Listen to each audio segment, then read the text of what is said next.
The Iraqi Security Forces, or ESF, supported by US-led coalition, have continued to report advances north and south of Ramadi while simultaneously repelling ISIS's attacks east of the city. ISIS employs a mobile defense and deploys SVBADs against the ESF south and east of the city. These attacks are aimed to reverse the ESF's momentum. ISIS uses the same strategy of a mobile defense which it tried in the east of Turkey earlier this year.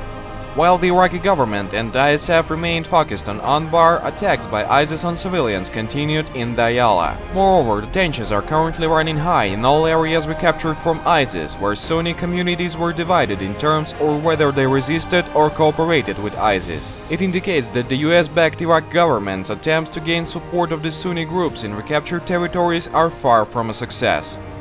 Iranian-backed operations around Fallujah have continued to advance there. However, if Shia militias redeploy to Diyala, where ISIS attacks persist amid deteriorating security, anti-ISIS operations around Fallujah may lose a momentum.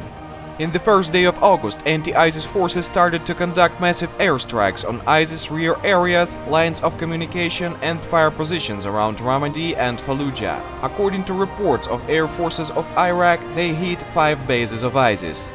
Meanwhile, the Iraqi government, following initial tepid public criticism of Turkish airstrikes against the PKK, has denounced the airstrikes as a matter of principle, but has simultaneously recognized Turkey's role in facilitating anti-ISIS operations. Turkey has been commencing airstrikes on the PKK in Iraq since July 24, following US-Turkey talks and the opening of select Turkish air bases to US forces in support of Operation Inherent Resolve.